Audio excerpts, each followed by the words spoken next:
a playlist original. All right. Hello, everyone, and welcome to another episode of Back to the Blockbuster with your hosts, Gaius and Jackson. How's it going, buddy? Oh man, no complaints over here. Nice to be back chatting after a very successful week and month even at the theaters. I'm hot off a watch of a new A24 horror. I saw that yesterday as of recording, so that was a great cap off to my weekend. I know you got up to a bunch of good stuff too, and you spent some time in the theater recently as well. By now, we've both seen one of the movie events of the summer, so I'm interested to hear your thoughts on that. Yeah, so this was like a really good movie week in general because like massive. Some of it was for fun, and then some of it was tied into work. But like I enjoyed seeing all three things that I got to see this week. As you guys know, last week Jackson and I pulled. He did Oppenheimer, I did Barbie. So but each movie was represented by both of us in some way right. On last week's episode.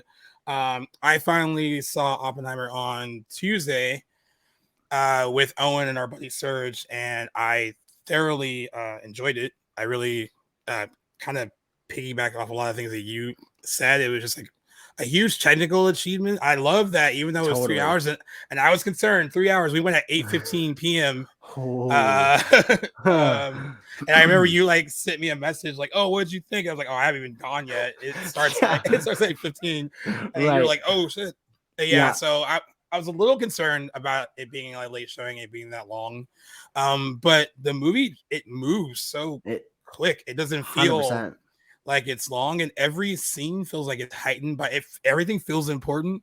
And I don't know if it's just like the way in which it's written or acted, or if there's just because there's constantly like some kind of score kind of swelling in the background of almost every scene in the movie. It just everything felt climactic, if that makes sense. And no, so 100%. I agree, and that would influence the pace, I think, at which it felt. Yeah. And so if you're going to make a historical biopic like that, where you're like, hey, I mean, it's possible that you could lose the audience, even if you are Christopher Nolan. I think that's the best way to go about making a movie like that. You have to make it feel like it's more grand maybe than it might appear on like the page. Right. And I think he did a masterful job with that. I thought it was really good. And I that's one of the biggest compliments I can give it. I didn't feel the runtime. I wasn't at a point where I guess maybe the last 20 minutes or so, I was like, all right, it feels like it's winding down. But even that stuff like was so interesting in the way all the last 20 minutes and stuff was cut together, mixed with like, I mean, Robert Downey Jr., like you mentioned last week, he is great. I think he's truly great in those last few moments of the movie where it's very, very clear who the movie's villain is at this point. Yes. Yeah. And I didn't see a hint of course, you can kind of tell by how he talks as Robert Downey Jr., but this was like probably one of his most transformative performances. I think I would agree. He's very much Louis Strauss in that movie, and not the RDJ that we've come to know and love. But you're right, his voice gives it away. But I agree, he melts into that role, and particularly, I'm not sure how much movie was left at the time, but you know how he kind of gets that one Oscar scene. Yeah, for sure. Amongst several, like his whole performance is Oscar worthy, but he does get that one scene near the end. I thought that was fantastic. Yeah, he was phenomenal. Of course, Cillian Murphy was great. I mean, this is his movie. I mean, there is a huge ensemble cast, but like, you know, he's in just about every frame of it. So I mean, he is definitely think he has an Oscar nomination coming his way, and Robert Downey Jr.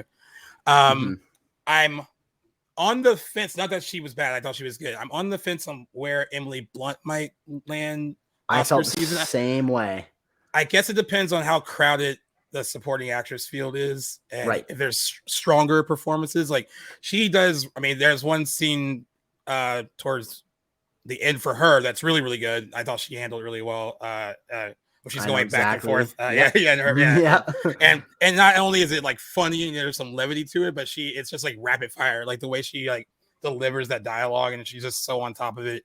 The part's not particularly like showy enough, so that's what I was thinking as well. She does great with what she has to go with, but I feel like the script didn't demand a lot of her, which I think is kind of typical in Nolan movies. But you're right, it'll come down to how crowded the supporting actress race is.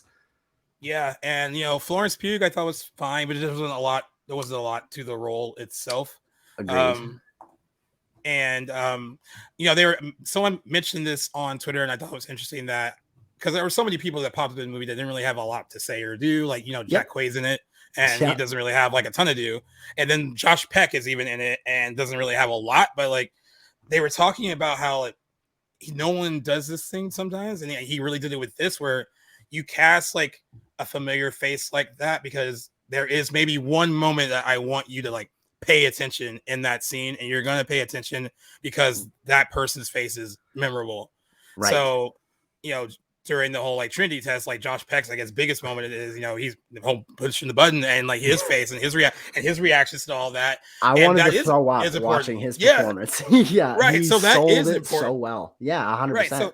So I kind of understood. At first I was like, I wonder why some people agreed to, I mean, I guess you want to work with Christopher Nolan no matter what. I think that's the underlying factor.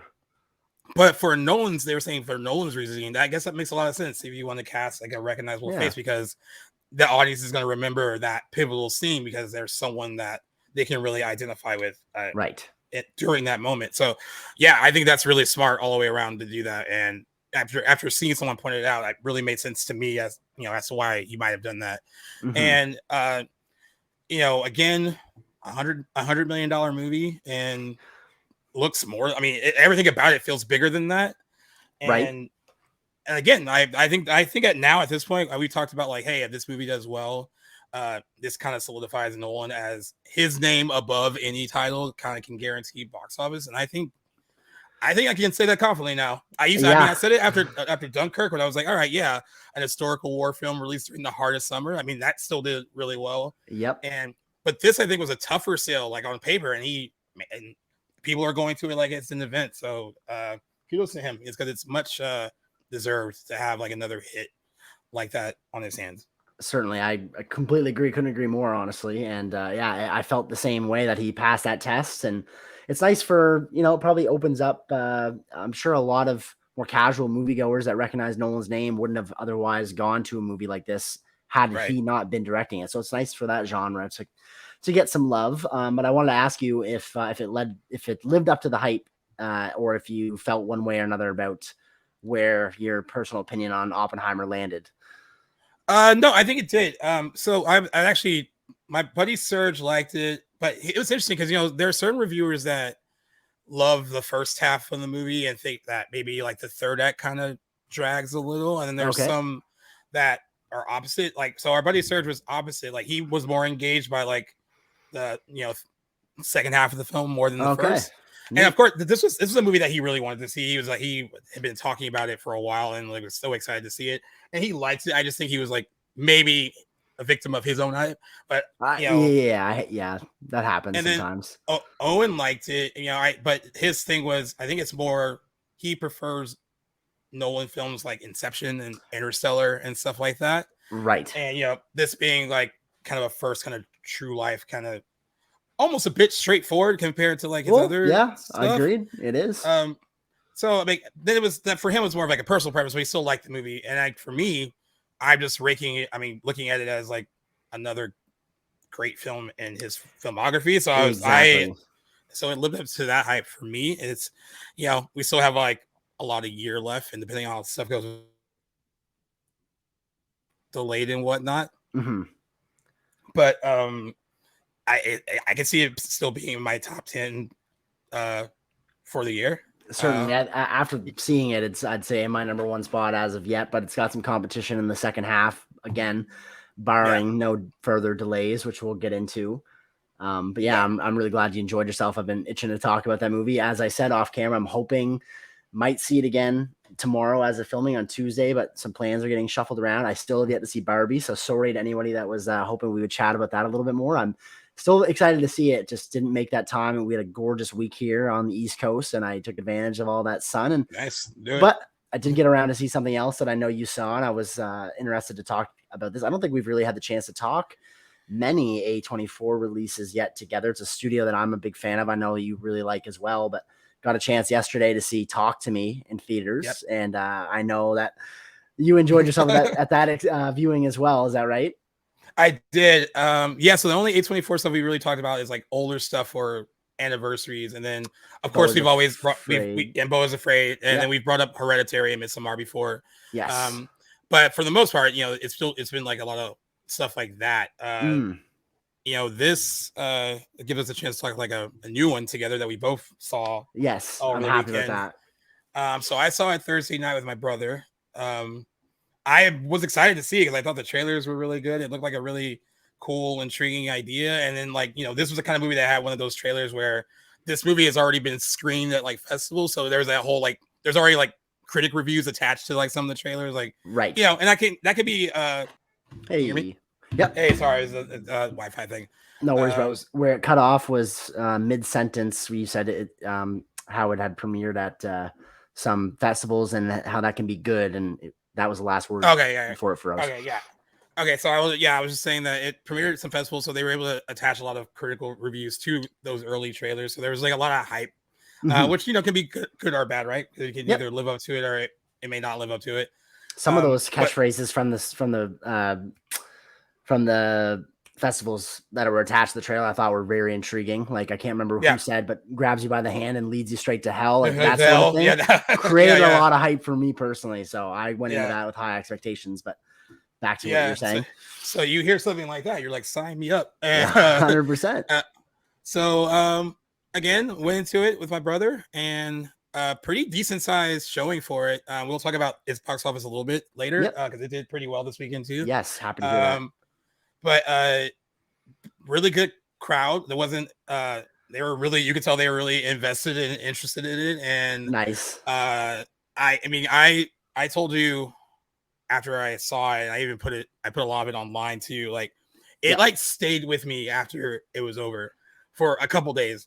Really. I don't know if you want to get into spoilers where it only just had its opening weekend, but I'm curious as to what exactly, because there was definitely some scenes while watching that I was cringing at about how just visceral it felt. But I feel like there'd probably be some overlap there. I was just curious if you want to maybe get into it without, up to you if you want to, I don't know. I'm sure lots of our listeners plan on seeing it, but what can you tell us about exactly what about that? Because for context, I saw it too on Sunday, different experience in the theater. I went to a matinee showing. It was a beautiful Sunday, early afternoon, not a lot of people in the theater, which is disappointing. I would have liked to have seen it more in that environment, but didn't want to pass up the chance to see it as soon as I could. So there's only probably 6 people in my entire theater in my screening. So that was disappointing, but it didn't matter. I was so invested. I had hands over the mouth a couple times too. There was some scenes that got to me.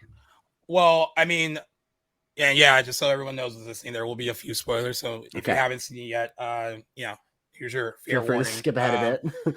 So it started off jarring. The opening scene was jarring because I wasn't expecting any of that. Fantastic opening.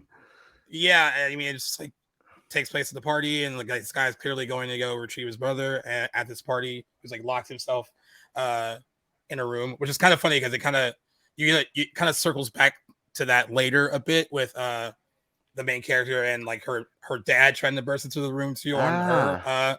So I thought that was a cool little way to kind of connect those two things. Right. And I was like, okay, it's opening like this. I know something's gonna happen that's gonna make me flinch. I just don't know what it is. And when he got his brother out of the room and he's telling everyone to turn their phones off because they're all trying to record. And when he turns around and his brother has just jabs him in the gut.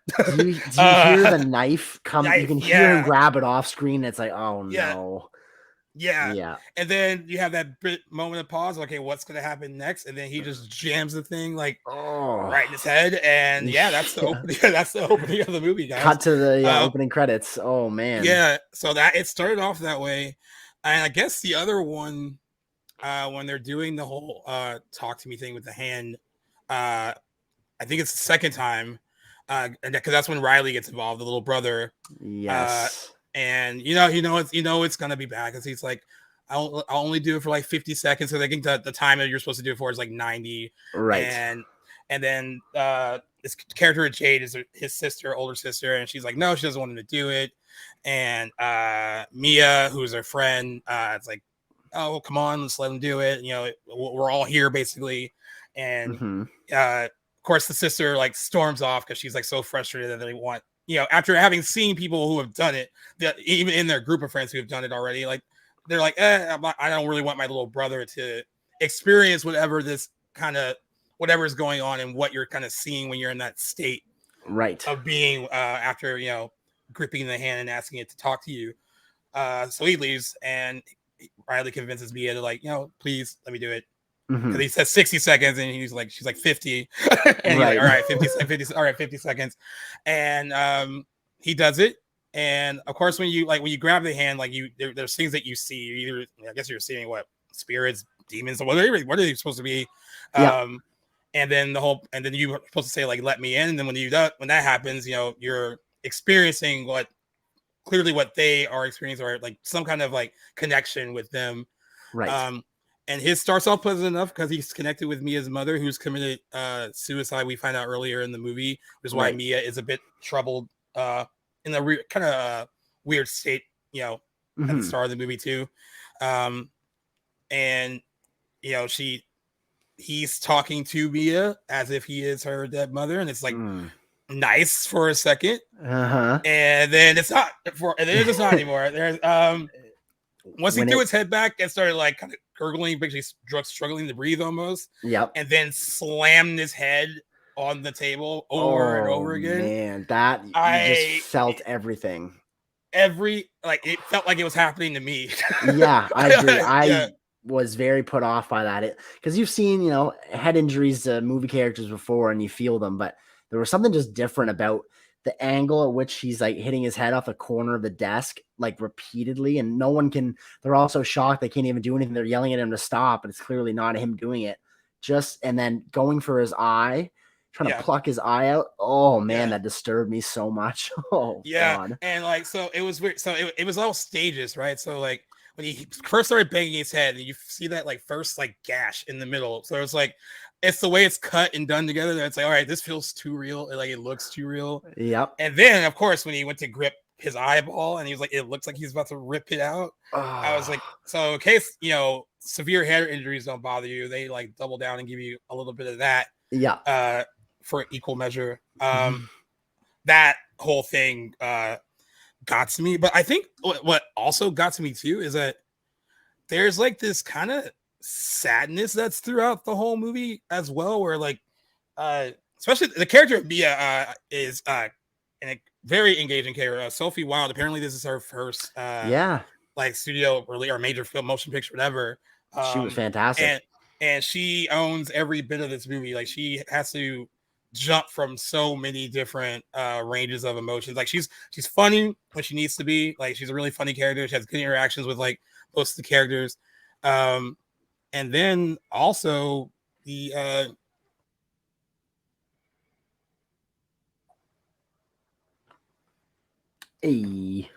sorry. No worries, bro. Not your fault. Fucking technology's a bitch, dude. I know it is. So it's only good when it works. You remember where you left off? Oh, I think we were just talking about her. We were talking about character of Mia. Yeah, I don't know what your next point was, but you did end off saying something about her. She was jumping around from emotion to emotion. Oh yeah, I'll just continue about just her being just good. She was just really like solid in the movie. Completely agree. Great debut. And I thought she completely owned that role and that performance, and it's just a lot of heavy lifting basically that she had to do, and she does it fantastically. But you know, you feel all the stuff that she's dealing with like the issues with having her mom, you know, having committed suicide, and whether or not that was on purpose or an accident. You know, there's that whole like thing that goes through there. There's clearly a rift between her and her father about, you know, and how he handled things after that happened and how she's handled things since this happened. And then, you know, this connection she has with Jade and Riley, who kind of become like a second family in the midst of like her, you know, her losing her mother. They're just like it was a character stuff that also really worked for me too, where, you know, the horror element was great, but it was, you know, I felt a real connection with like the characters and stuff, and I thought that was a really solid thing to do in a horror film, because sometimes I can get lost in movies like that where they're like, come on, let's just show people all the, you know, all the scary stuff to move things along. But I really thought they did a good job balancing all that. There was a lot of good character work, and of course the horror stuff was really fresh and good too. Yeah, I just loved it. I loved everything about it. Me too. I had really no complaints about it. I really thought it was refreshing how First of all, it was just very not your typical possession movie, and the possession scenes were some of the most fun parts of the movie. It wasn't even where the scares are really delivered. A few in a couple of them, but for the most part, there is that one big montage that shows them over the course of a couple hours, all taking their turn with the hand and having fun. And it captured like that Gen Z sort of behavior and idolization of social media and documentation really, really well. And I've read comments of like native Australians say that it was captured very well, particularly how they act and whatnot. But I love how like the possessions weren't where the major scares were delivered. I thought that was nice and refreshing. And the ending too, without giving it away, I thought was like one of my favorite endings in a horror movie I've seen in a while. Yeah, that's the one thing I won't give away in this whole spoiler talk, because I thought that the ending was really good. Man. I thought I was gonna go one way, and like, it was, I guess sometimes these kind of movies, like if they don't stick the landing, you're like, oh fuck, like so much of that was good. Yeah. And I thought this really did. I agree with the possession stuff. You know what I really like too, that was also unsettling, is that during the whole like talk to me stuff, when they're going through doing it, sometimes they would show you what the characters were seeing. And then other times you would expect them to, and they didn't. And that made it kind of scary too, in a weird way. Like, it's like, all right, well, and it's like in your mind, you're like, okay, is this person really saying something? Are they faking because they want to like pretend like, oh, I see things too? Like, it was just a lot of layers in that Great stuff. Point. I thought really worked too. And particularly the first entity that Mia sees, her genuine reaction to the first time she does it, I thought was phenomenal. Like, you really are convinced that she's seeing something. I thought her acting in that scene was incredible. And perhaps the most impressive thing was I didn't realize, I think it was you that posted it. I didn't know at the time, but only made for $4 million. Like, wow. It doesn't look cheap at all. No, it doesn't look cheap. I would imagine that much of their money was saved with their relatively unknown cast, but that the money that did go into the effects for that movie, I'd say was very well spent. I couldn't really notice the difference between that and a higher budgeted Hollywood horror movie. So props to those directors. There are no familiar faces in this. The only familiar face is like the Miranda Otto who plays Jaden Riley's mom. Yeah, where do I recognize? Yeah, I recognized her. I need to like look it up, but I was like, because even right now I can't think of like what movie. She is not Australian actress though. So, but she she was in The Thin Red Line and What Lies Beneath. She was in I guess also in Peter Jackson's Lord of the Rings film series as well. Oh yeah, was she Eowyn? Yes, she was. Yeah. Yes, wow, that's what it is. Yes. Yeah. I did not make that connection. That's awesome. Yeah. So she, that's So that's the only face you'll probably recognize in the movie. If there is one to pop up and you're like, oh, where is she from? But yeah, I mean, the cast, they all do a really good job. And I didn't know if I was overthinking it, but I'm glad you brought up the whole, the importance of like that particular generation documenting everything and filming everything. Right. It really, really felt like this movie was made for like the TikTok generation, where I was like, are they making a comment on like, yes, of course, like kind of doing something like this and, and only wanting to do it because you watch a video where so-and-so does it. Now you want to see if you can do it, or if it's some kind of like, on TikTok, you see all the time, these like stupid challenges that people do on TikTok because they want to like belong to some kind of movement and like other people are doing it and they're going viral. So I want to do it. Exactly. I really felt like it was a little bit of a comment on that too a bit. And to add to that, I thought this was a better version. It did better what Bodies tried to do last year. Someone else brought that up too. Yeah, I agree with you too. That was, which is another A24, I think. Yeah, and I did like Bodies, but this was a better representation of that. And it's interesting too because my brother could speak on it a bit more than I could because he's he's 26, so he's just like, I feel like that was like his first thought when we came out. Is that like, right? Yeah, it seems like this was really speaking to them, like to us, in his very case, much so a bit. And again, like, and not that it's heavy-handed, but could be a little cautionary tale. Like, don't try to do everything that you see online. But yeah, such a good, really. I mean, it's the best horror movie of the year for sure. Oh yeah, probably one of my favorites in the last few years. Like it was really strong. It was really that strong, and I would encourage everyone to go see it. I'm glad that sometimes when the really well reviewed it's critically horror films, like sometimes the casual audience is like, I don't understand why everyone loves that. Right. But it got a B+ cinema score, so that means like regular moviegoers also were like digging it a bit. Nice. Because I was like, I'm gonna go on cinema score and it's gonna have like a D from like everyone else who saw it. But yeah, I think it was they were a right amount of tension, right amount of scares, but also balanced with a really good story. It was, I really thought it was a amazing film. I'm glad I saw it. Same here. That was fun. And I'm glad you guys could see it too, so we could talk about it. Yeah, it was. I think I had a bigger reaction to it than you did because I was like, I don't know, it felt really. You were like, I don't know if it like scared me. Well, that's one thing is like it delivered on the scares, but I guess maybe just because of the expectations I had going in, I was expecting to be more frightened than I was. That's not to say I wasn't, and the scares are used great. And one thing I'll say is like it did not have an over reliance on jump scares, which I was very appreciative of. But it didn't spook me as much as I thought. At least it didn't stick with me, I suppose. I've been thinking about it a lot since, but just more of like the craft of the film. I really enjoyed that. But I would say that I'm sure many people would be spooked if they were to go see it. So that's not to say that it's not a scary movie by any means, because it is. But yeah, I would love to have seen this movie in October versus July. I will add that too. But, yeah, and I also think, and I know October is going to be pretty well. That's not too crowded. You have the Exorcist opening on the 13th.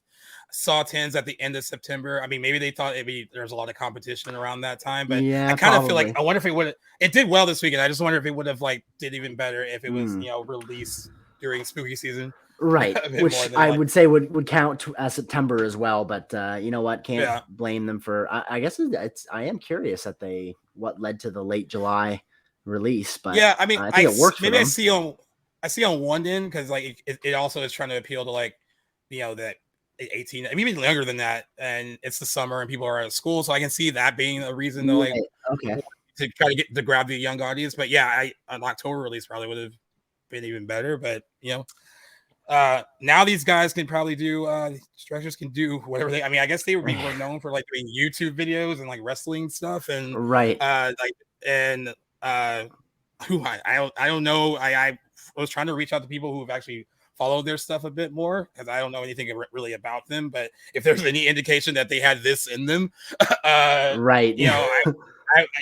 would like to learn more about them though, and like kind of see what they're gonna do next. That's a really, really great debut for awesome debut. Like awesome. I'll keep an eye open for those that duo. Their brothers, I believe, right? The Philip House. I will be looking for those names in the future for sure. I hope they stick with horror because they were a fresh new face on the scene after, year. I mean, not to say there haven't been original horror movies in the last few years, but just feels like we've had this sea of old IP dominating, and it's nice to have seen something like this come about. So yeah, those definitely go check it out. Support while it's in theaters, guys. You won't disappoint if you are in any means a horror fan. Go see Talk to Me. I just left the theater feeling so refreshed. It was really just great to be able to say.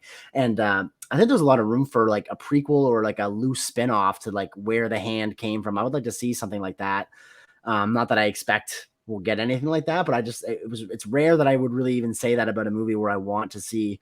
I like when movies can just stand alone and be their own thing, and this movie certainly can do that, but I feel like it opened a door literally and figuratively to have maybe some other, some aspects of that movie delved into a little bit more. Yeah, you said something. The last thing you said about not being disappointed about going to see it, and everything from after that. Whatever you would like to jump into after that's fine. Yeah. Okay. Theatrical experiences out of the way. We want to talk about. You want to talk about delays? Yeah. Okay. We can just go right into that. Yeah. Sure thing. Okay. So before we talk later about how great the box office was again this weekend, we have to talk about the not so great stuff. There's been no shortage of that lately, unfortunately, due to the dual strikes, and that has unfortunately brought us to a few more delays. Yes. These are probably the biggest, like, I guess, high profile delays. Challengers was pretty big, but that, it's a smaller movie in comparison to these. And the Sony released their schedule and tried to mix it in with like good news and bad news. I'll give you the good first, because it's pretty quick, because I think they wanted to kind of get that in there. And deflect from like the other stuff. The good news is that you do have release dates for Venom 3 and Bad Boys 4. They will be debuting in the summer of 2024. Bad Boys 4 is opening on Father's Day weekend on June 14th, 2024, and it will actually be competing against Disney Pixar's Inside Out 2 that weekend. And then Venom 3 is set for July 12th, 2024. Interesting, this will be the first Venom release that wasn't released in October. The first two were released in October. This one's going for a summer release date. I think that's more fitting, I guess. Yeah, it seems. I mean, it's interesting because this seems like it is a big event, comic book tentpole, because both of those movies, despite me not loving them, did really well. Right. But I also was like, well, if October works so well the first two times, like, why mess up a good thing? But I mean, right. Yeah, I mean, I guess they're just going to go for it. And, the first two movies made $1.36 billion globally across the two movies. And then with Bad Boys 4, Bad Boys 4 across three movies, 841 million worldwide. So I can see why they're making these a summer priority. Yeah. So that was the good news part of the Sony adjustments. The SAG strike immediately, we know we said it was going to happen with some major releases, but this is the biggest so far. So Kraven the Hunter, which was originally going to come out October 6th this year, is moving all the way to August 30th, 2024. That's a Labor Day weekend. So it is a pretty good weekend to release the movie, but it's a big pushback. Yeah. The reason, I mean, the strike is the reason, but they want a big global push for the film, and they want all of their actors, especially Aaron Taylor Johnson, to be able to promote it on a global level, and that can't happen if they're striking. So there's that. Then the Ghostbusters Afterlife sequel, even though they're done shooting, still needs actors in the post-production phase. So they are moving off of their date of December 20th this year and will open Easter weekend, March 29th, 2024.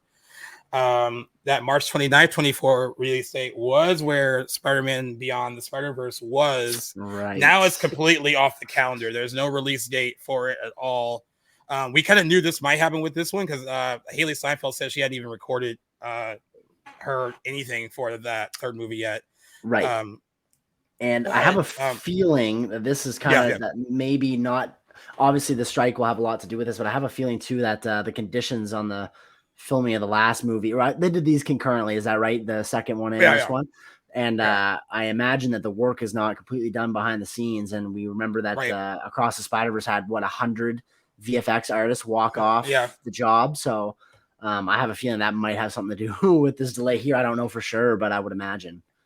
Yeah, this was the only delay that made sense to me because even when I was talking to like Burke for the movies, he was like, I think they're going to delay it no matter what because like that's so soon. And then you're hearing some of the actors like I haven't even recorded yet. Then you have that whole issue that you were talking about with the 100 VFX artists and the working conditions with that. So that one made the most sense, but that's the fact that it has no release date now. I mean, I'm sure they'll give it one soon. But the strike is a part of it too. I mean, they need their actors to finish doing any voiceovers, and they can't. Oh, and then another one that was stuck in here in case I forgot. I kind of forgot they were doing a Karate Kid reboot, but that was supposed to come out. Another one?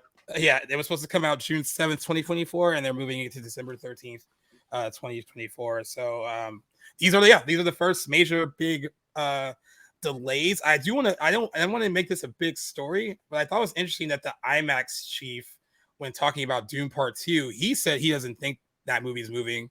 I would love for him to be. I would love for him to be right because I don't know how much in the know he is. With the inner workings of Warner Brothers and what they're deciding to do based on. Good point.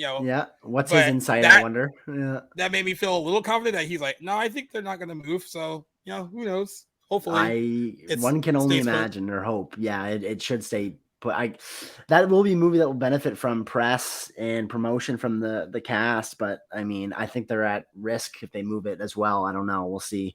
I really want that. That's one of my most anticipated, as I'm sure it is for you as well. So it is. Fingers are crossed it stays where it's at. That being said, I have delivered some of these delays to you. I wasn't particularly. I mean, I'm bummed from an industry standpoint that they're delayed. Beyond the Spider-Verse is the one I'm the most like. Oh, that sucks. But I kind of knew that was coming. Right. I mean, industry wise, it sucks. I'm not really wasn't looking forward to Kraven the Hunter in a huge way. So like, you want to move it.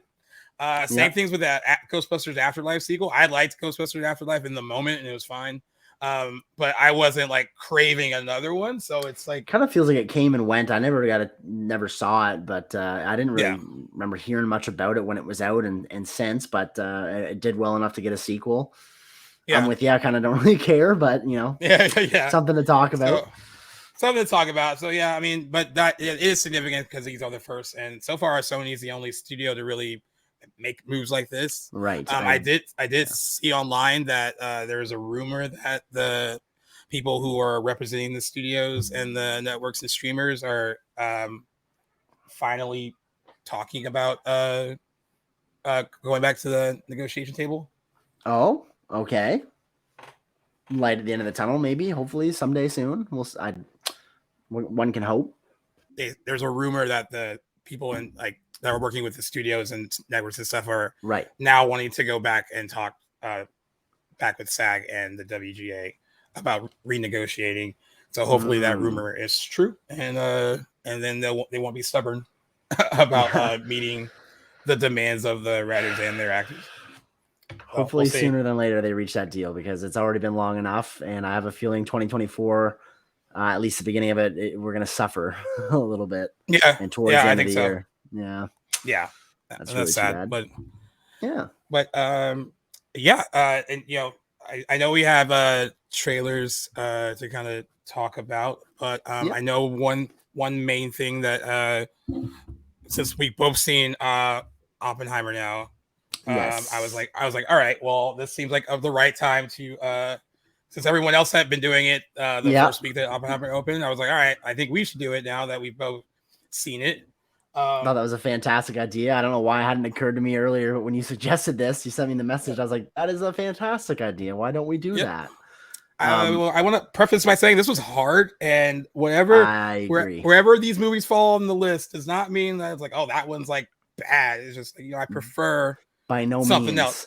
Yeah, there are several I could rearrange and not be upset at all. There's some I'm happy with where they are, and again, there's nothing on this list that I do not thoroughly enjoy. There's rarely I don't even think a bad thing I can say about any one of his movies, but particularly the first 5 were like almost impossible to categorize or to order. Yeah. But you have a little bit of an advantage. I have not seen Following, and I've only seen the first half of Insomnia. So my list isn't quite complete, but so just bear that in mind, anybody listening. But I mean, the guy's got 12 movies. Yeah. So there's still lots to order. But I was wondering how you wanted to approach it. Did you want to go one for one, or one person read their list and the other read their list? We can go one for one, and sure. I can kind of blast through it. And start from the bottom or the top. Well, yeah, I'll start at the bottom just because I think the first half was probably going to be, well, it depends on where stuff is, I guess. And I almost posted it on G-Reels today, but I was like, no, it should be, I should keep it a surprise. Nice. Because I put it on my letterbox and ranked it there. And good thinking. I didn't do that. So yeah, you know what? Just because I've only seen it once and I haven't seen it since I first saw it.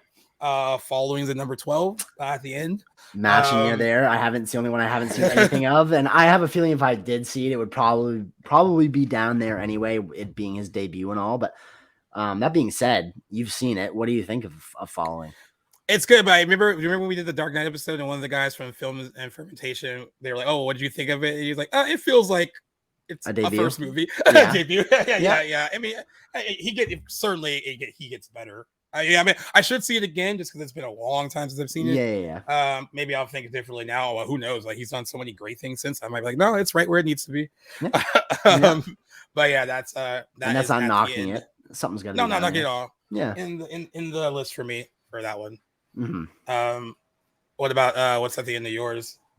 Following is number 12 for me as well, and then just jumping up, just because I haven't seen the entire thing, I got Insomnia next, so that could switch around depending on when I get the chance to see the full thing. What do you have in your 11th spot? 11th spot, I went with Tenet. It's not my favorite. I think I've talked about it a lot, even when Owen was on the main show a lot. It's innovative, it's unique. There's just some things I just didn't. It just didn't work completely. It's got some issues. Don't get me wrong. But honestly, the last two were the easiest. Like, all right, I knew Following would be 12. Yeah. And I knew Tenet would be 11. The rest of this, depending on my mood, might change. I don't know. The easy part is over, though, for sure. I agree. Yeah. And I've told you before, I love Insomnia, but I understand why it's further down on some people's list because it's very early him, even though, and it's not as big and grandiose as some of his other movies, but it gets better every time I watch it, though. I mean, if anything, for the performances of the three leads, particularly Al Pacino and Robin Williams, are both very good in it. Yeah. I just feel like Nolan is a filmmaker whose exploits get bigger and better and more grandiose as he's developed as a filmmaker. And so this being one of his earlier works, it makes sense. I feel like that it's down on so many people's lists, but that's not to say it's a bad, not all lists have bad entries on them just because they're near the bottom. So Insomnia, I'm sure, is still a great film. And I enjoyed the first half I saw. I was in one of those moods. This was years ago. Yeah. Just didn't get back to it the next day, but I do gotta watch it. What's in your number 10 spot? Number 10. This is hard, but I have Dunkirk at number 10.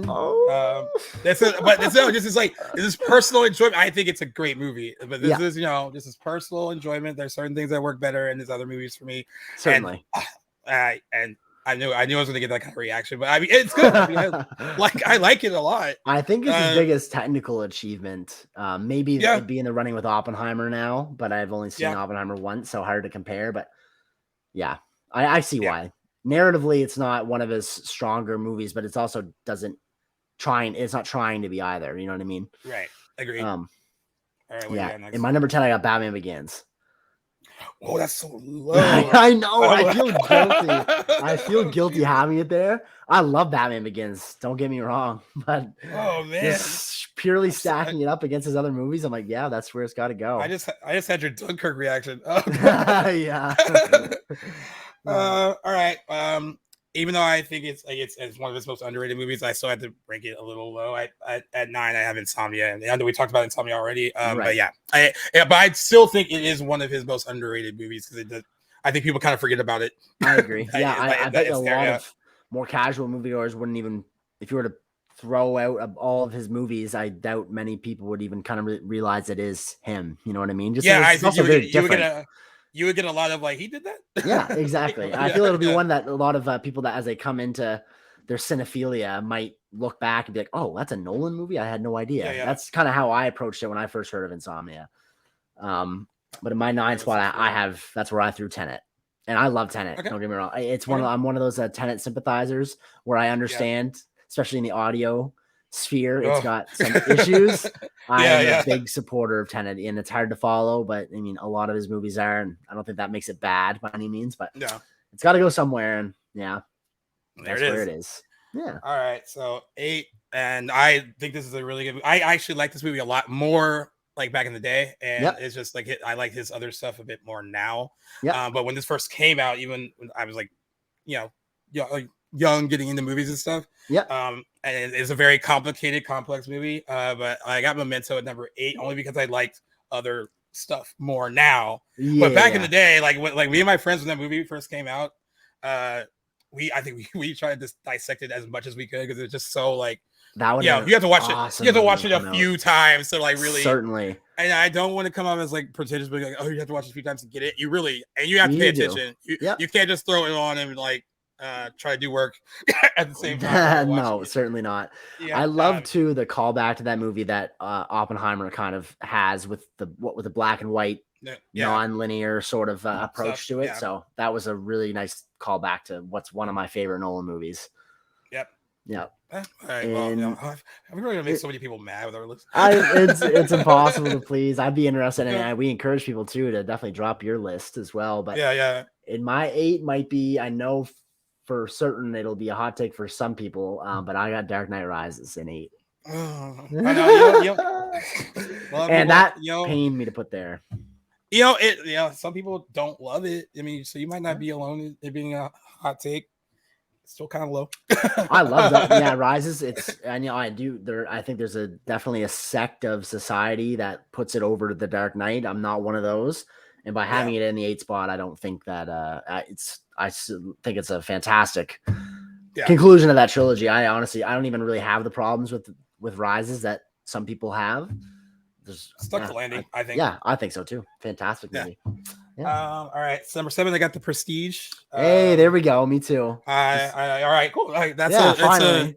I mean, and it's one of those Nolan movies I like to revisit almost the most. It's like I find new things to like about it. Yep. And it's so interesting that it's in that kind of middle where like, okay, well, let me show you. I can still make kind of like smaller scale. It's because it's not like huge.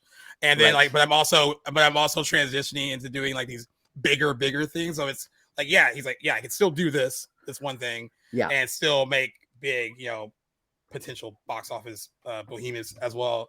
And I just also love the story. I think the script is really great, and the performances are really solid too. You can tell he brings out the best out of some of the people he works with. Christian Bale kind of being one of them. Oh, yes. I love that movie a lot, and it's also great technical achievement too. It looks great. It's like visually really interesting too. Yep. It's got some of my favorite imagery in Nolan's filmography, honestly.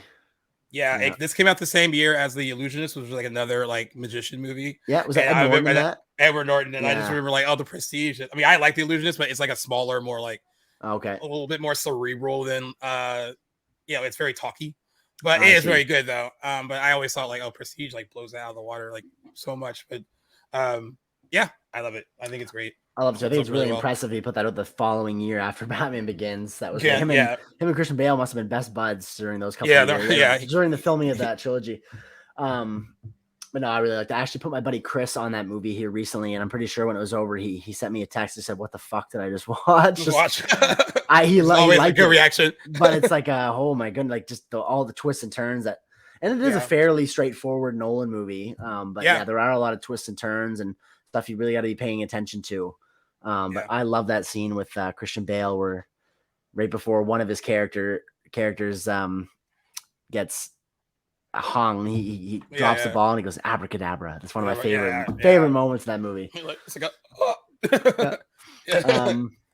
Number 6, I got Inception, which surprised me that I even put it that low. I guess middle of. I thought you would have top 5 that for sure. Yeah, I mean, again, this is where we're getting in the territory where I could rearrange pretty much any of these and be okay with it. Because when I watch Inception, every time I'm done watching, like that's got to be, if not my favorite, my top 3 Nolan. But I was just stacking them up today, and I'm like, man, that's where it belongs.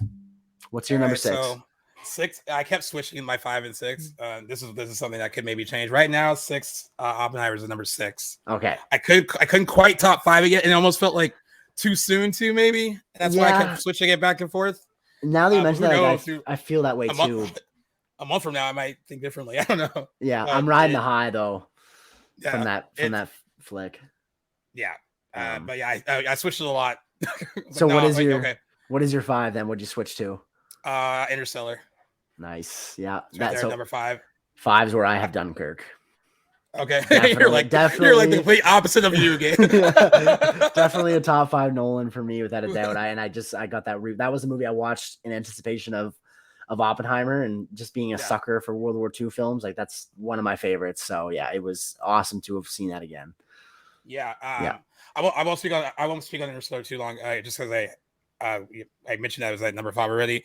I will say it's the one I remember when I first saw it, and like I liked it, but I wasn't in love with it the way everyone else was. Okay. And then like when I had my other friends who saw it, and they felt this like deep connection to like the story and like the characters, and like you've talked about it too. Yeah. And I was like, all right, maybe I need to just watch this through a different lens. And each time I watch it, I feel that appreciation, and I don't know why I didn't really see that when I first saw it, but it took a few viewings to get there. A good movie grows on you with each watch, right? And I feel like that's the case with many Nolan movies. Yeah, but I had the top 5. I mean, whatever, it might change in a month, but it has to be there. Exactly. Yeah, I know. I agree. It's in mine. Yeah. For sure.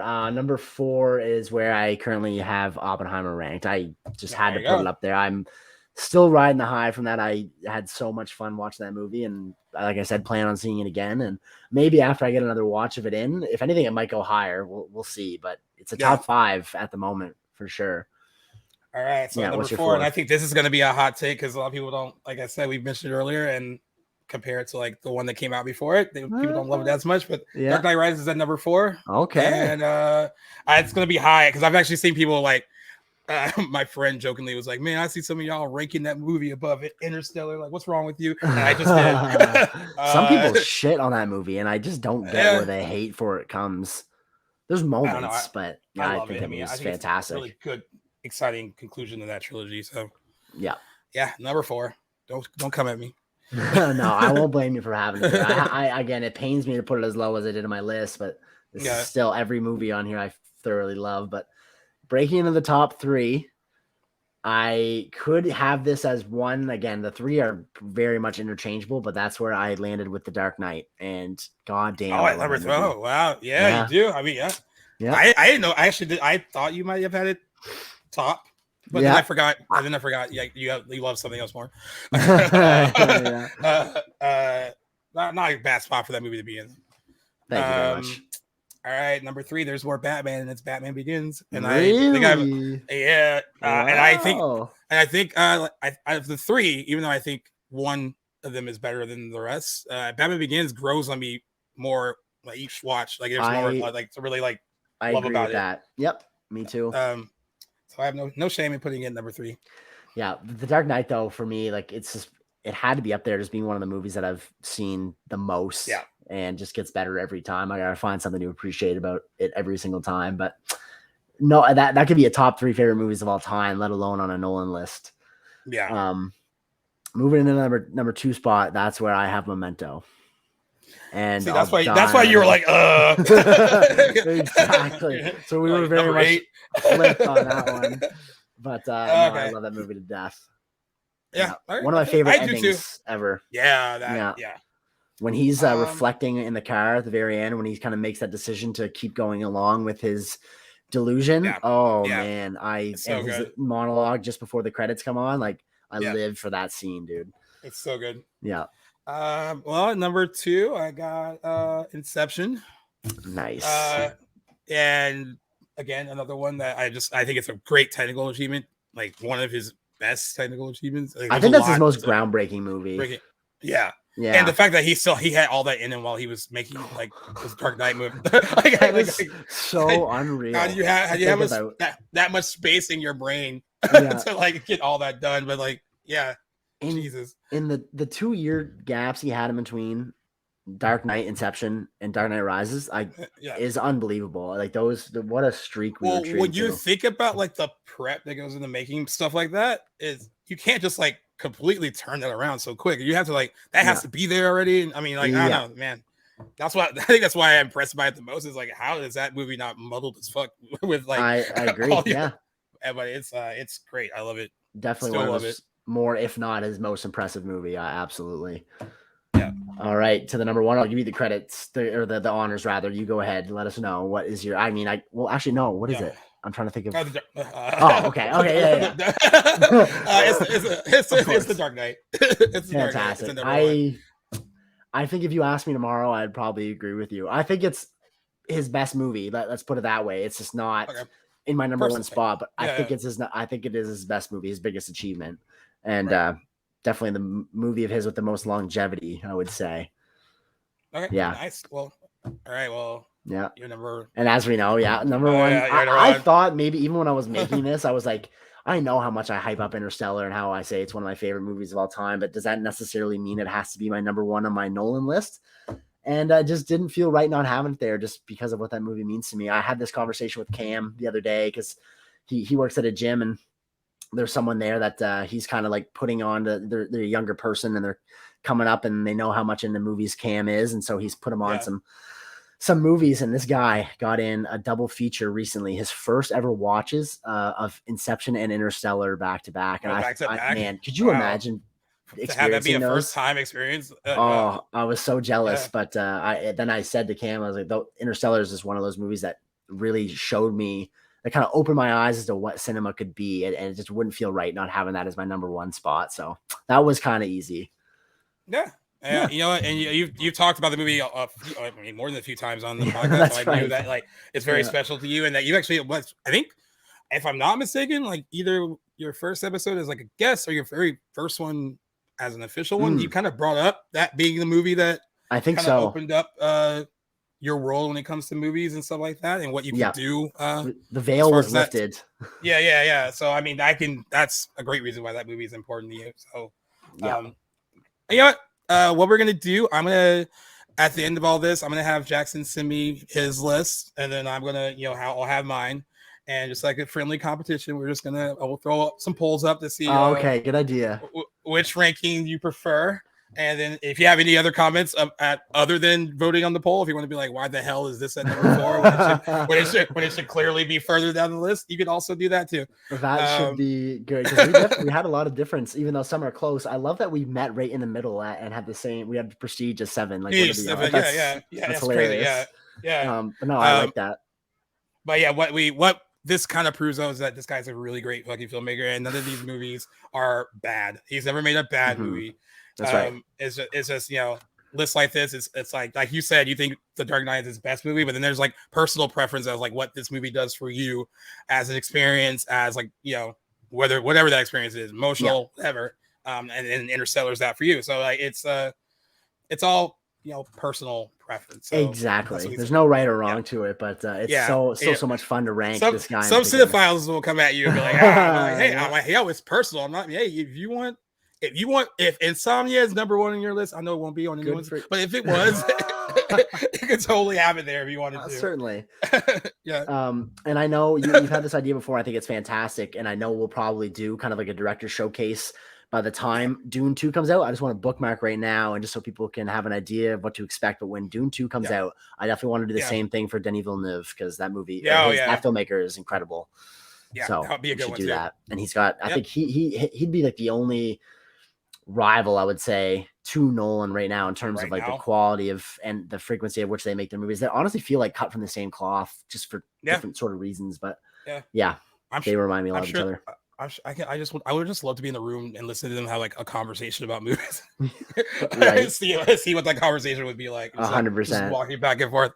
Just completely intrigued by what they're doing. Yeah.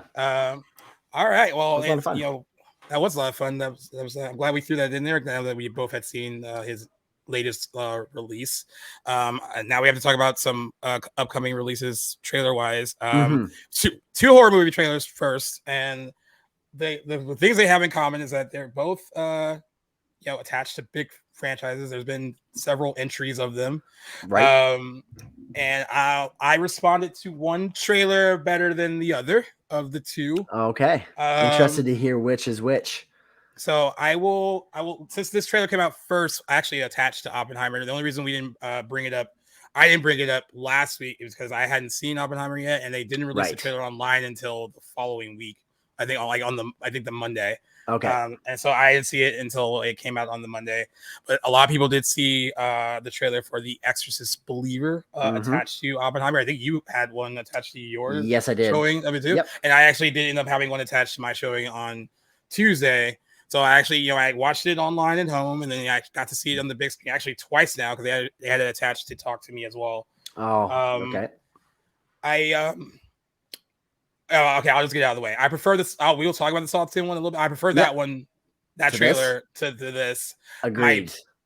There were elements of here's what I'll tell you I like. There's some really cool imagery in the Exorcist Believer trailer, especially those final seconds of it where it kind of does like the black and white. Yes. I thought that was really cool because that was like a cool little callback to the original movie. And agreed. I thought that was really awesome. That being said, there's something about it that looks too polished and too neat. It doesn't feel like an Exorcist movie. It actually it could be like any other possession horror movie that we've seen in the last. Is it not cookie cutter? I feel like we've seen a rendition of this movie like 10 different times, like you just said, over the last few years. There was nothing that felt original to it, right? And it just I don't know why this has to be made. that's what that trailer had me wondering. And what's frustrating is that I remember when that first couple of trailers came out for Halloween 2018, because this is also David Gordon Green is directing The Exorcist Believer, and he did the new Halloween trilogy. Those trailers felt like they were cut from the 1978 cloth, at least looks wise. It felt like, it feels like this is return to form a little bit. Well, however you felt about those movies, that first one, second, third, after, at least those first couple of trailers sold me on like, oh, this feels like the Halloween movies that I've missed. I don't know why he can't really repeat that with at least the look. Like the look, it just looks so Hollywood and overproduced. You're right. And that was my issue with it. And this trailer got a really divided reaction online, as it's mostly lean kind of negative. And I heard there were poor test screenings for this movie too. During the summer, like early parts of the summer. And I guess I don't know. I have like the whole time I was sitting next to Owen during Oppenheimer. Yeah. And he laughed during some of the trailer, which is not a good sign. Now, when the trailer was over, everyone was kind of murmuring after the trailer was over. Yeah. And you can tell that the murmurs were like, okay, that looks interesting. Then some of the murmurs were like other laughter. And I was like, that's not a good sign. And then like we talked about it later. He's like, so what's the hook? Like, the scary part is like, oh, there's two of them, like two girls are possessed. Or I guess that's cool. I guess. I will say Ellen Burstyn being in it. I like that touch. I mean, I hope they utilize her well, because that's a good connection to have to the first movie. There's rumors that Linda Blair might have some kind of cameo in it after it seemed like they weren't gonna bring her back. I don't know if I have anything else positive to say. I like the actor. What's his name? Leslie Odom Jr. Like, he's a good actor. I didn't realize who it was. I know what you're saying now. And Dowd is also a fantastic actress too. Like, she's playing like a nurse or doctor in like in some of the scenes. I want to be more excited for it. I'm gonna see it because it's it's a horror movie and I'm gonna see it. I'm sure I'll see it too. But my excitement level is so mid, I can't even express it more. I'm completely with you on most things. I gotta say, like, I'm skeptical as to Ellen Burstyn's involvement right now. I feel like that has the potential, and we have yet to see, but I feel like it has the potential to derail the focus of that story, because like it's the trailer very much, at least for the first half, has you believe that it's a story of the parents and these two girls who go missing and come back possessed, until we get a glimpse of what sounds kind of like Linda Blair communicating to her mom via one of the girls, and then enter Ellen Burstyn. And then I feel like that kind of completely flips the script. And now this is still just a continuation of her story, albeit undemanded. I don't know why really it's, there needed to be anything else told with that story. So and just, I'm of the opinion, I liked 2018 Halloween a lot. Halloween Kills really lost me, although there's things about it that I do like. But it's so fun. It's fun. It's just once you get over the disappointment, like, all right, this isn't there. It's not as like the story is not really there. But it's just him killing everybody. You're just like, all right, I can love it on this level. And it's got like great 1970s opening. I thought that was really cool and really, really well done.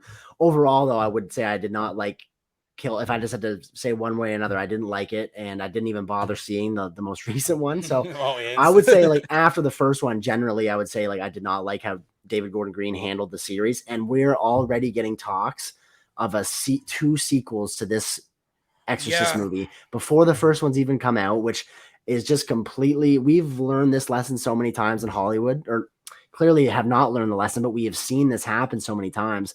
Just overshooting the anticipation or the success of a movie just for it to not do good, and we get two shitty sequels after.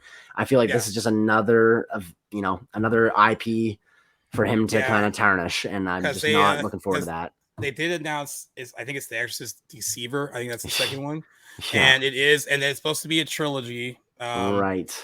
Like, I still don't know, because I've heard so many different things. I don't know if Halloween the 2018 was supposed to turn into a trilogy. I feel like once that movie made money, then they're like, oh, okay, we'll figure it out. And you could tell there was not a plan there. Yeah, because of the connective tissues. Like, if you're gonna do like what you did with, I'm in the minority. I liked Halloween Ends because at least it did something different. Okay. I know a lot of people didn't like what that different was, and it made people want to throw chairs and break windows. I heard, I am in that camp, but you might be a thrower of chairs. I'd like to see it to have seen it, but when it came out, I was just so disheartened. I was like, man, like I just I think a good time for you to like kind of get into that, like when we do all the Halloween stuff in September, October. Yeah, like for you to like finally see it, because I would love to have a discussion with like I think you're going to be breaking windows. Well, maybe I'll bookmark it for this year. We got to start jotting down what we're going to cover. Yeah, so much. That's going to be a big 2 months. That's exciting for We'll be here before we know it too. Yeah. But yeah, and then like I agree with the Ellen Burstyn stuff. Like I think it's great to like bring in legacy characters if you're going to try to continue this stuff, and because you want to respect the original. And for what I know, he said this is a direct sequel to the original movie, even though he said it doesn't disregard all the other ones either. So like, it's like, I don't know how that will really work. But that's what he said. So like, okay, if you can get Ellen Burstyn back, then great. But I do agree with you. Like, I don't want it to, hey, that's a character we're familiar with. But if it's a new story, new characters, I don't want it to take away from those new characters in that new story, because it is their movie, it's their story. And we've already seen her. Now, granted, like you want to see what that experience maybe did to her, in the years since. Same thing is how it's interesting with whether it's a Halloween H2O or Halloween 2018 thing. The reason that first movie from each of those was so good to revisit, because you wanted to know what happened to Laurie and what she was like after that experience.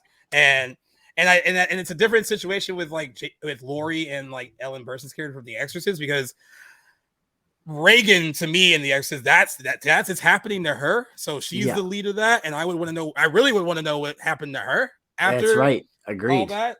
I mean, I know she was in Exorcist 2: The Heretic, which is god fucking awful. But like that's the kind of legacy character, like if you can build it around, it would be built around her.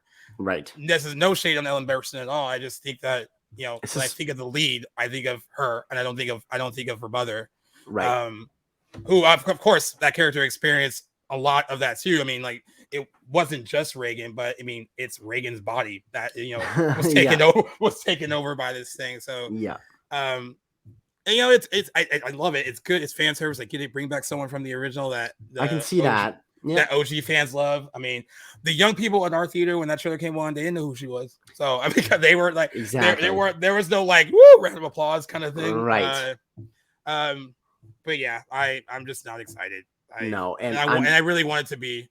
I want to be. The Exorcist is one of my favorite movies of all time, let alone horror movies. So I didn't want this to be touched in the first place, but here we are. So what's next?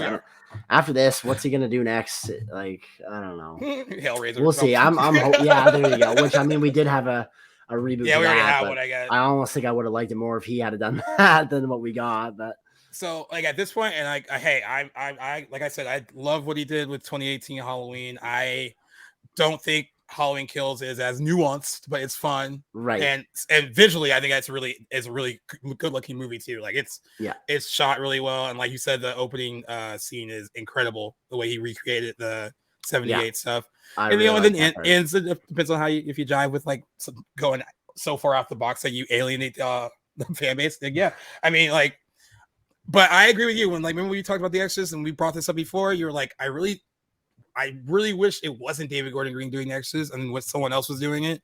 Yeah. And now at this point, I'm like, what else is he going to try to like Nightmare on Elm Street? And when Friday the 13th gets out of like whatever legal litigation stuff it's going through, there you go. Will he try with that? I don't know. Make your own stuff, man. Like, yeah. And I think maybe something original. And I think maybe with 2018, it was such a Halloween. It was such a good reception that he's like, hey, like I'm a big fan of like. Once I get this done, I'm a fan of The Exorcist. Let's see if Blumhouse will like let me do that, and they did. Yeah, we'll see what the end result is when it comes out on October 13th. Oddly enough, Friday the 13th. It's like we have a Friday the 13th in October, so that's right. That's exciting. That'll hopefully be how I spend that Friday. Yeah, so that movie might make default on Friday mainly by default, just because it's Friday the 13th. I bet. How it plays in the weeks after that, that's all going to be based on if it's good or not. And just based on what I'm seeing, it's just I'm not exactly hyped for it, but now the other horror movie trailer, Saw 10, which is so weird that I think we're at 10. Yeah, it's 10. My God. Yeah.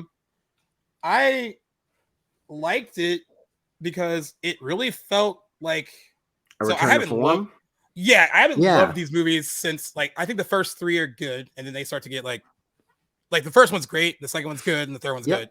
And then after that, they start to it's just more of the same. And it's like, it's more about like how crazy can we kill people in these things and less about the story. Exactly. And I think with a lot like I remember liking Spiral kind of in the moment in the theater, but now I'm thinking about it now. I don't really remember much of it. And when did it? Was that 2021 or before? I think 2021. I think it was like one of the movies that came out when they were reopening theaters and stuff. Yeah, I saw it on streaming shortly after it came out, and I did not enjoy it. But then again, I wasn't into it. I was kind of removed from the Saw franchise for a while, but it didn't do anything for me. So that being said, I'm with you. Like, I liked this trailer a lot more than I did the Exorcist Believer trailer. I just had myself with kind of the same boat, the same problem I have with the Exorcist trailers. I'm kind of like, is there a demand for this story to be told? Because it's in between. Is it in between Saw 1 and Saw 2? Yeah.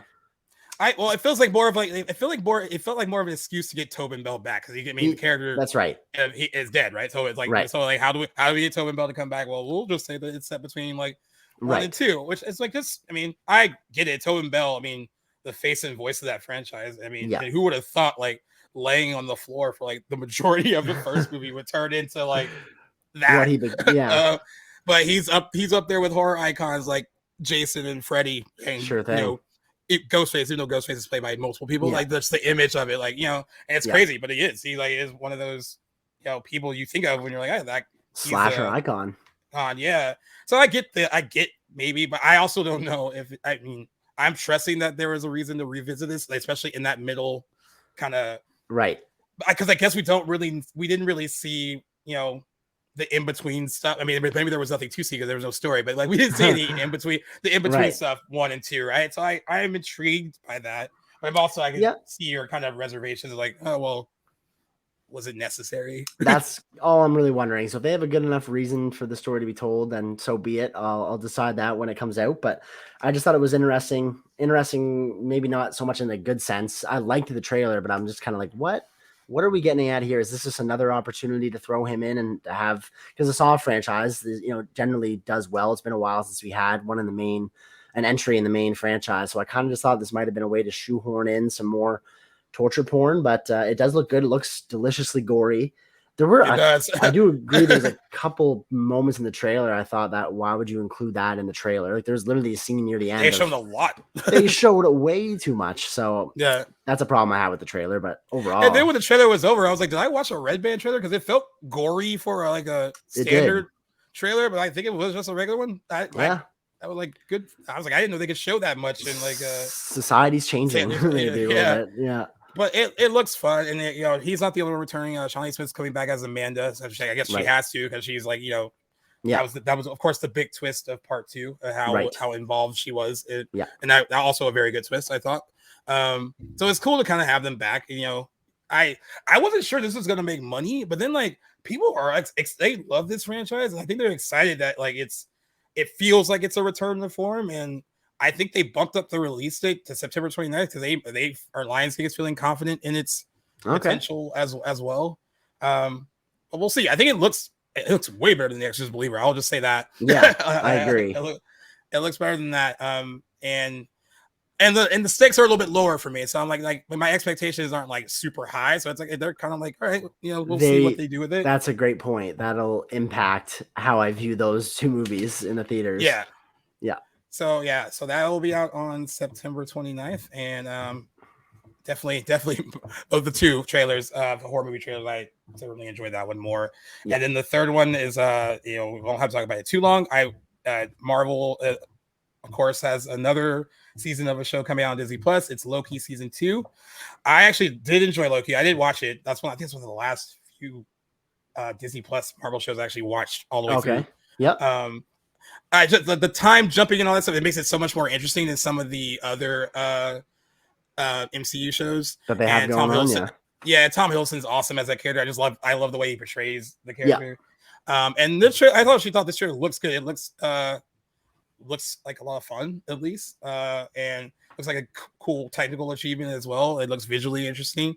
I did notice that we only got one glimpse of Jonathan Majors, and I think that was I think that was just a scene from like the finale of season 1. I don't even know if it was like is that right? I was kind of curious myself. I had no idea, but I thought it was interesting to even saw his face. In it. Yeah, he's definitely in it. He filmed it already. He's done. Okay, well, they didn't show, but I think there's a reason they didn't show a lot of him, and because we're still in limbo when it comes to like how is all going to turn out. So I agree. Like it's interesting, but I understand why they didn't, showcase him as being in the trailer a whole lot. But I'm curious as to what their plan is by actually releasing it with him in that role. Clearly, they have some sort of plan with him going forward. But I'm also thinking now's not the time to cancel one of their more well-reviewed, or like to even like kind of sideline one of their more well-reviewed shows on the platform, because it's not, doing as hot as it did back even when this first season came out. So maybe their hands are kind of tied with this one, but be curious to see how that's received when it comes out. I agree. I thought the trailer looked fine. I don't have really a dog in this fight. Didn't see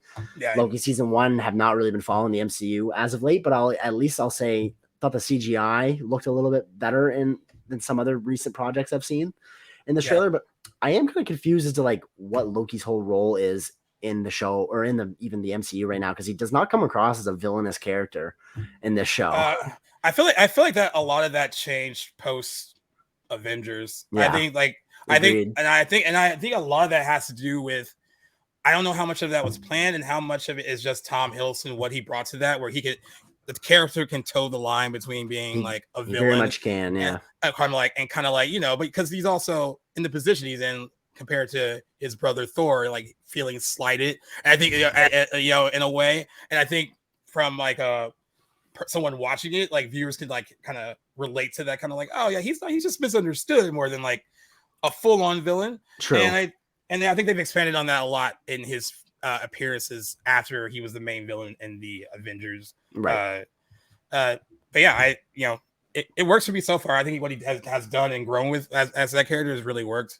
And by the way, if you can't show Jonathan Majors, just show a little bit of Ke Huy Quan, who was like the darling of last year's Oscar seats. Or just pleasant surprise seeing him in that trailer. Yeah, so I mean, he looks like a really fun character. I thought the stuff that they showed with it was pretty like funny and like I'm glad that his moment is continuing after everything ever all at once. So it'll be fun to see him in this suit. So agreed. I hadn't seen him attached to anything since then, so to see him pop out in the early part of that trailer, I was like, yeah, there's our boy. That's awesome. Yeah, and if you are interested, it will be out on Disney Plus on October 6th. Also, we'll be here before you know it. Yeah. I guess the next thing I want to bring up, because I want to do it before box office, I don't want to end on like a completely like somber note. Right. But actually, then there's another passing that just got announced while I'm like recording this with you. But I will do the other one first. Paul Rubens, who everyone knows for playing Pee Wee Herman. And if you didn't grow up with Pee Wee Herman, Pee Wee's Playhouse, Pee Wee's Big Adventure, if you're like watching stuff in his later career, like he was in Blow with Johnny Depp and Penelope Cruz. He is briefly at the beginning of Batman Returns. He's the father of the Penguin. Doesn't have any lives, but it was like a cool thing to Tim Burton, because he worked with him on Pee Wee's Big Adventure, and he has like a little cameo on Batman Begins and that. And in a really cool kind of like weird kind of fun comic book universe stuff. He was also on Gotham as well. For a few episodes. But yeah, he passed away at the age of 70 from cancer. I guess it was like a private battle that he was dealing with. He didn't really want to tell anyone, and I've actually seen that a lot lately with some of the celebrities who have passed away from certain like whether it's cancer or whatever it is, that they really have tried to keep that private because they don't want to. I guess like the last images of them to their.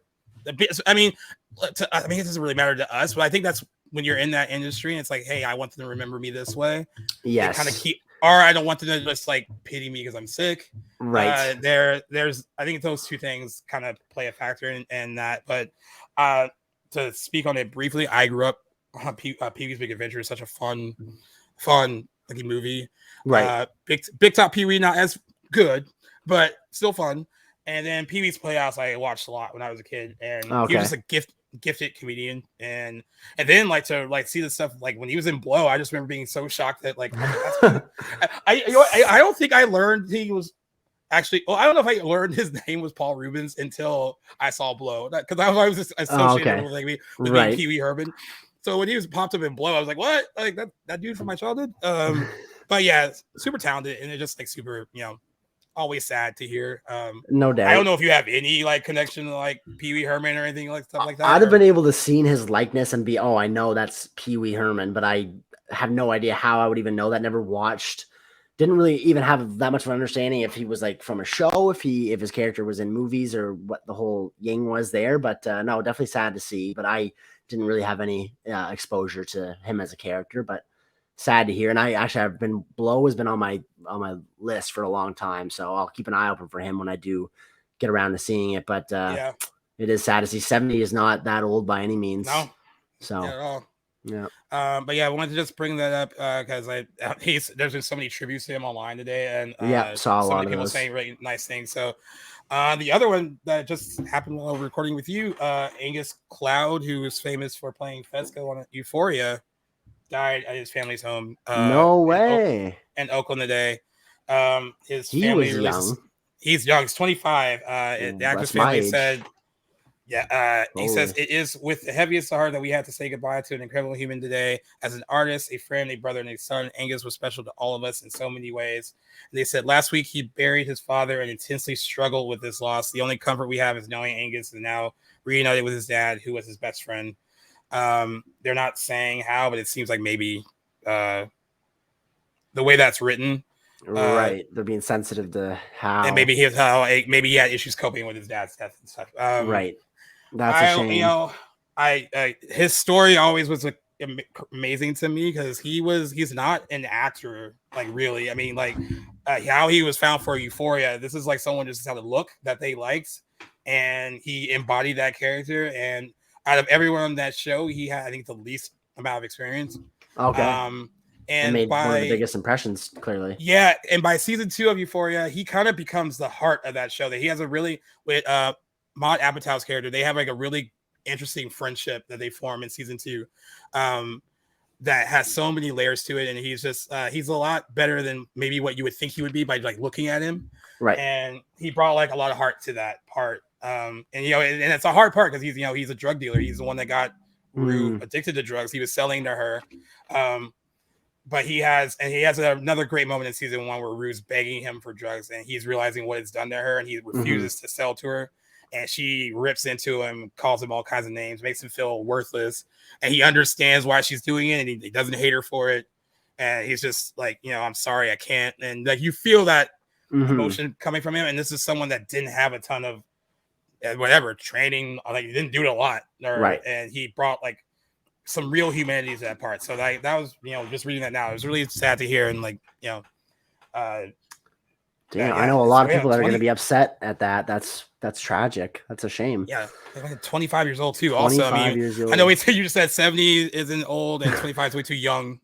Damn.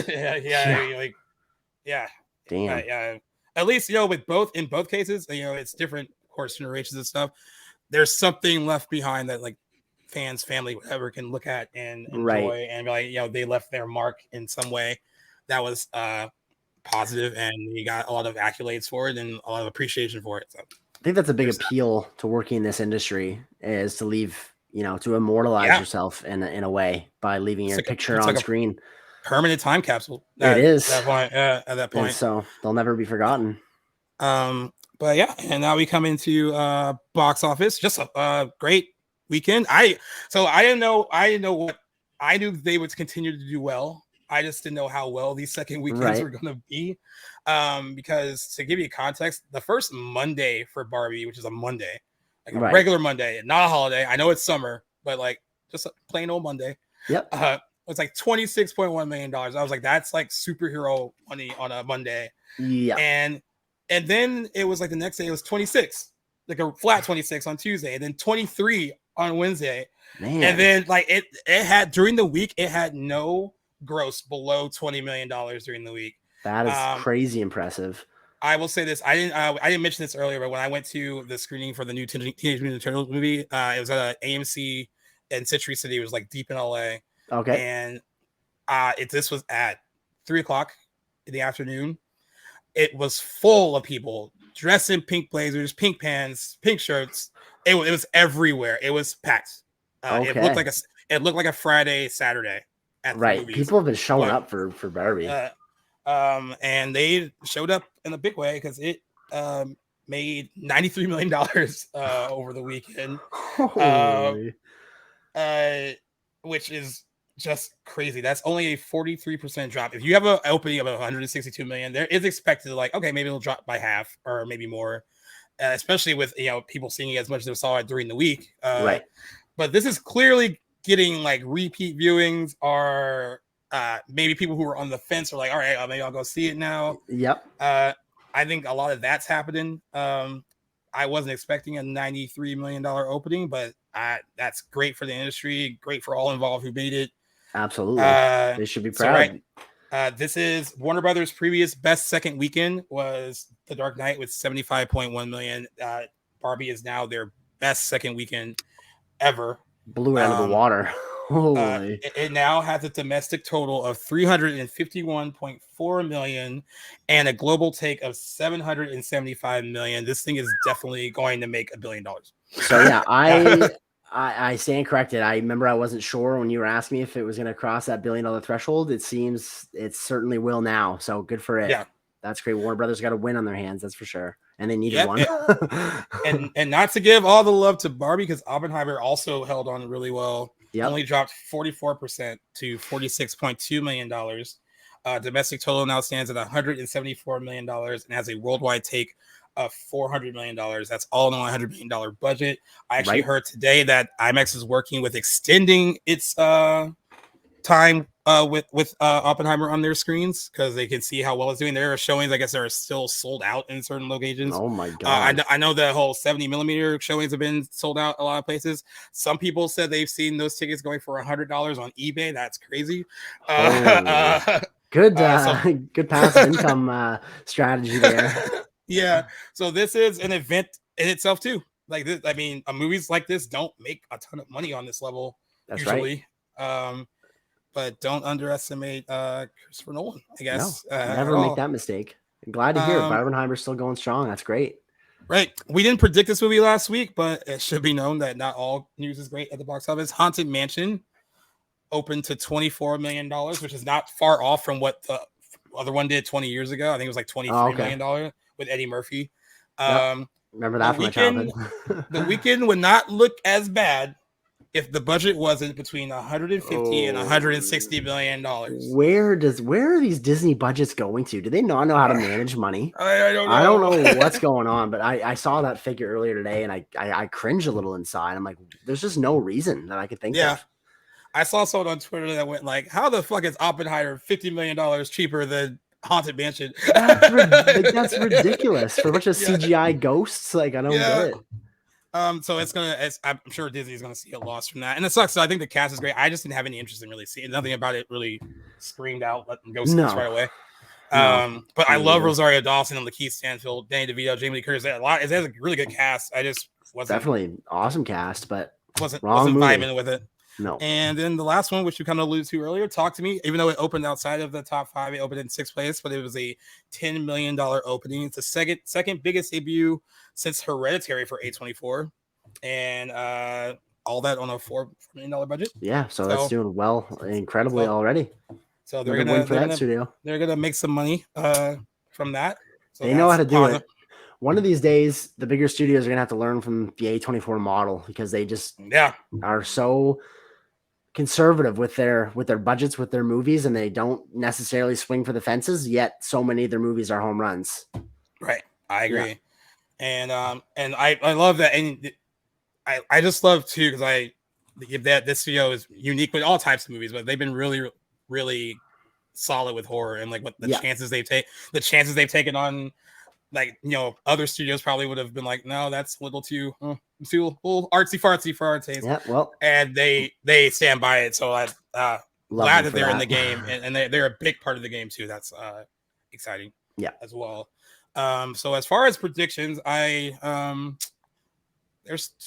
two. We'll go with 2 and we'll make it quick because I actually saw, like I said, I saw Teenage Mutant Ninja Turtles, Mutant Mayhem. Was not expecting much at all because I didn't really know much about it. I didn't even know until I went that Seth Rogen and Evan Goldberg wrote it. Oh yeah, and it was great. I can't. It was funny. Good. And there's like the humor balances like adult humor and like some stuff for the kids. There are a lot of kids at the screening. Like, if you're a press, you're encouraged to bring your kids to that screening, and they loved it. And Right now, it has a 97% on Rotten Tomatoes, so it's pretty solid. The Meg 2, I don't know. There's no reviews yet. The embargo hasn't lifted. That I don't know. Great. Just as you know, Jason Statham, fights shark. Right. If you saw the first one. So for comparison's sake, tracking for Ninja Turtles right now is 40 million plus, and it got higher after the reviews came out. Okay. I'm going to compare this only to the last animated Ninja Turtles. I don't know if it's fair to compare it to those Michael Bay produced live action ones. Right. Maybe not. So TMNT that came out in 2007 without as much fanfare on a budget of $34 million, opened to $24.2 million, ended up grossing $54.1 million domestic, $95.8 million worldwide. So it made some money, but it wasn't huge. Mm-hmm. And the reviews weren't as strong for that one as this one. Right. So I guess just judging based on the news, because the new one seems like it's in a good spot. There's not really the Haunted Mansion is not really probably clicking with family and kids, so maybe this one will. This one, I think, maybe more so will. Do you want me to go first, or you want? Yeah, no, go ahead. I am agreeing. I'm going to go with the even 40. Okay. After having seen it, I think there's a lot of mass appeal, and that property is pretty popular still, the Ninja Turtle property. So I think the good reviews help. So yeah, I'm going to go with $40 million. For whatever reason, not that I think it's going to do poorly, I'm just going to go right under and go to 38, just because I feel like we still got some strong indicators for Barbenheimer third weekend. I think that still might draw a lot of people out to it. So I think that movie has nothing going against it. If it hits 38, I think that's great. 40 is a strong opening for a movie like that. So yeah, there's not too much of a divide between us there. But the Meg 2, I'm interested to see. I don't know any figures. So here's the Meg, opened in 2018. This was and again, in a similar fashion, took advantage of the August late summer. There's not a lot out. All the big stuff's already come out.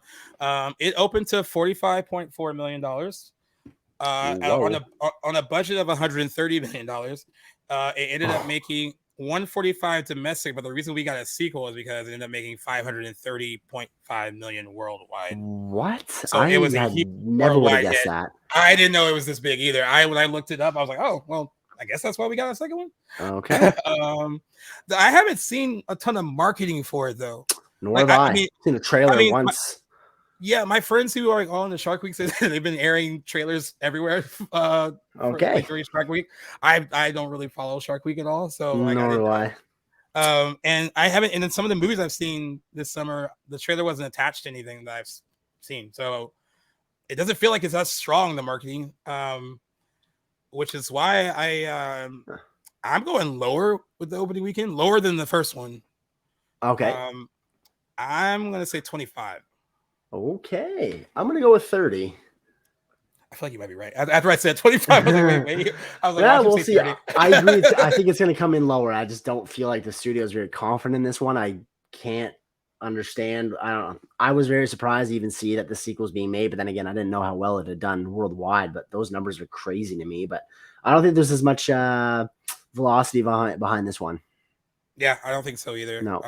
However, I mean, I do appreciate the director being like, wait, well, how do you make the sequel better? Like, more monsters, bigger sharks, and the guy. Like, all right, like, cool. We'll see.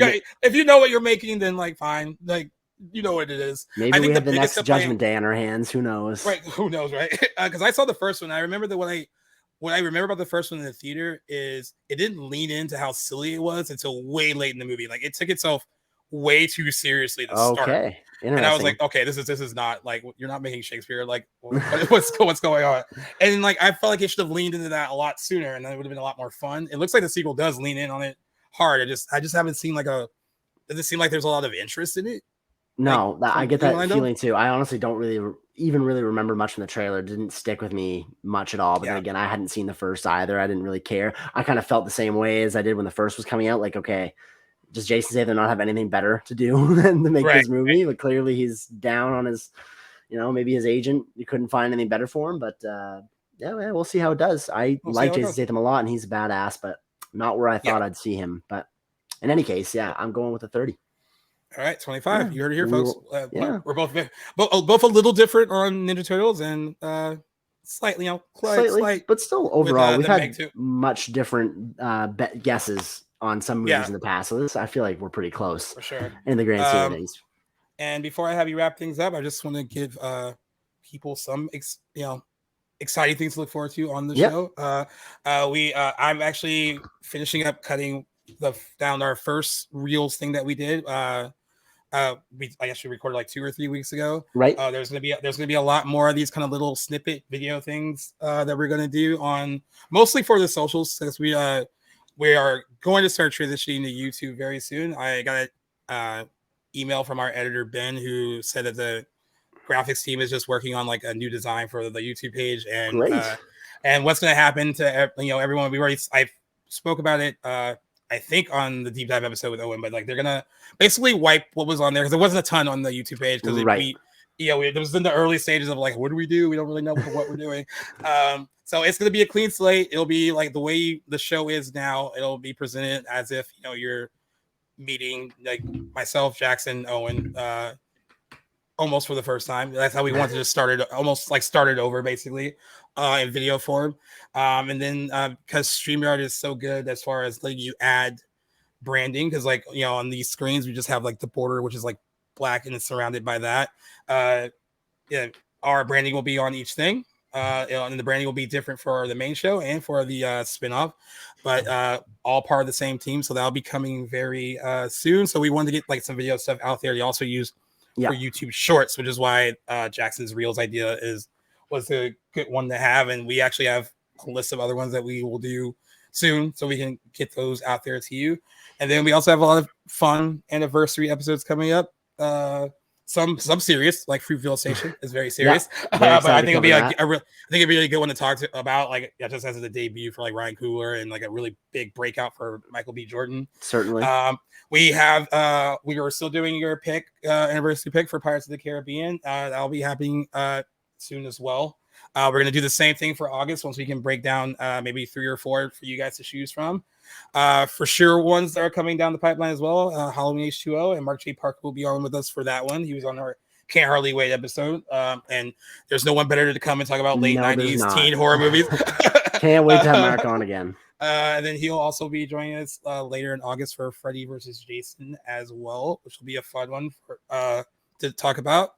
And then we'll be doing the OC at some point in August as well, because that has an anniversary coming up. So just some things for you guys to look forward to on the podcast. All of it's timing, because we're all like in different time zones, and we're all busy. We all have jobs. But we promised we would get you this stuff, and like we promised each other, like this is what we want to do. We really want to do it. I'm so glad that I'm not like I was before with like anniversaries back in the day. I was like, oh, it has to be like on the day of the anniversary. I don't think it even matters anymore. I mean, like people like respond to it, and people just respond to it either way. I mean, as long as it's in the vicinity that's right. of it, it tends to work, and that's made doing the anniversaries a lot easier. Not trying to be like, all right, we got to nail it on the day.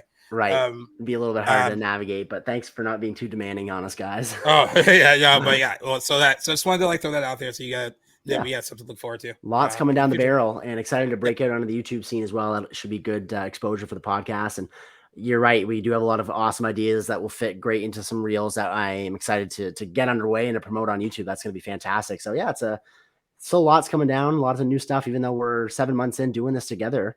I mean, not for the podcast, but for you and I. It's I love that we're still coming up with new ideas and stuff. It's great, and you guys are a big part of inspiring us to do that with all your feedback. So keep that up, guys. You guys know how to reach us, and don't be afraid to let us know if there's anything that you'd like to see from us in the future too. Those of you that do reach out and stay in contact with us, we really appreciate it. We always love the feedback, whether it's hey, even if it's critical, we're like, hey, like, do this better. That's how you grow. Fine. That's how you grow. Pretty nice to us. They're very positive. Great. You guys are. Yeah. Sometimes I'm like, oh, it's so positive. Like you're almost like, oh, like, but like I like that we're always like we ourselves want to do things to make it grow and change and like evolve, and because we don't want to get bored just doing it the same way either. Right. So like that's why we have like a lot of exciting ideas on the pipeline, and we're excited to share them with you guys. Yeah. Well, with all that being said, guys, this has been episode 111 of Back to the Blockbuster. Thanks so much for joining us again this week. And as Gaius said, stay tuned to all our socials. We have a lot more stuff coming your way. Later this week, we'll be filming our anniversary episode of Fruitvale Station. So excited to deliver that to you guys. So stay tuned for that.